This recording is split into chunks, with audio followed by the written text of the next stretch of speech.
សួស្តីបងប្អូននេះការទិញសម្បត្តិជាង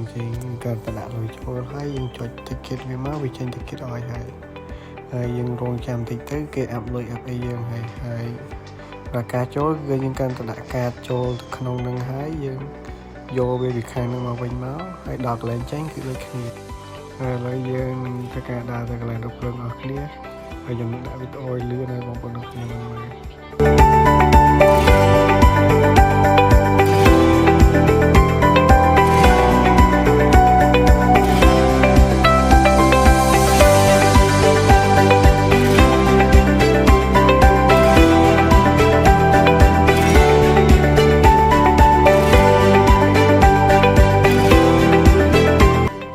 ឥឡូវនេះយើងបានមកដល់ហើយតែរថភ្លើងមកដល់ម៉ោង 6:29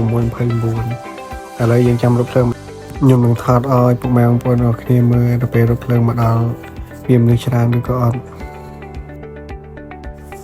ហើយឥឡូវនេះរថភ្លើងបានមកដល់ហើយយើង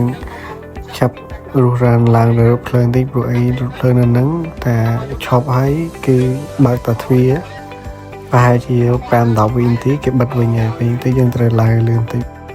ហើយរថភ្លើងហ្នឹងខ្ញុំជិះប្រហែលជាតា5នាទីទេព្រោះអីយើងជិះចិត្តដែរយើងជិះទៅកន្លែងផ្សារទំនើបដើម្បីរកទិញរបស់របរប្រើប្រាស់បាទនឹងមានអីអាប់ដេតបន្ថែមទៀតខ្ញុំទៅដល់ហ្នឹងខ្ញុំថតឲ្យអ្នកនរគ្នាមើលឥឡូវនេះខ្ញុំបានមកដល់ច្រកចេញហើយការចេញគឺដូចនៅកន្លែងចូលអញ្ចឹងគឺយើងកាន់តែដាក់ការចូលក្នុងប្រឡោះហ្នឹងហើយគឺយើងចេញបានហើយនឹងឥឡូវយើងធ្វើដំណើរទៅផ្សារទំនើបទាំងអស់គ្នា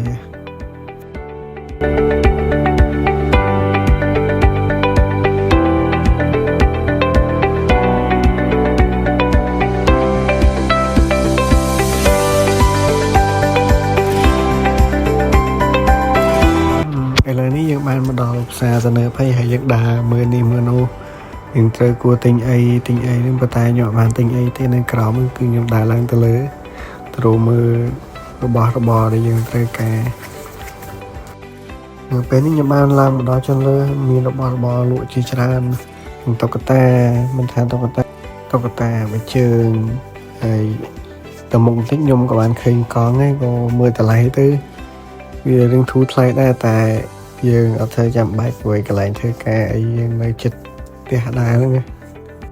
តោះទៅទៀតខ្ញុំនឹងទៅរកមើលនាឡិកាបន្តិចព្រោះចង់បាននាឡិកាដែរ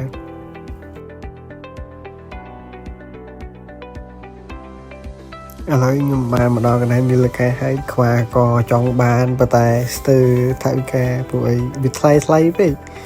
ខ្ញុំស្មានតែវានឹងថោកទេពេលឡើងមកដល់លើវាថ្លៃពេកយើងតែបានត្រឹមតែមើលហ្នឹង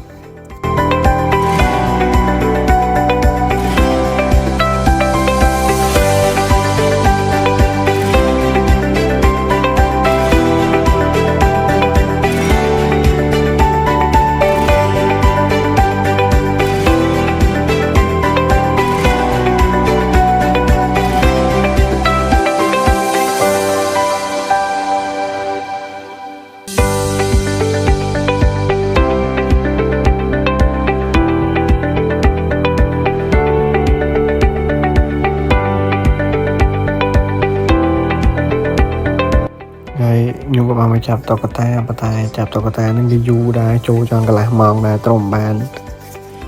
វីដេអូហ្នឹងខ្ញុំមានតែប៉ុណ្្នឹងឯងពុកម៉ែបងប្អូនជូនពរពុកម៉ែបងប្អូនសុខភាពល្អរស់ស៊ីទូទីមានបានហើយនឹងជួបគ្នានឹងខ្ញុំថ្ងៃក្រោយទៀតបើសិនខ្ញុំមានឱកាសមានពេលទំនេរច្រើនខ្ញុំព្យាយាមថតវីដេអូឲ្យបានច្រើន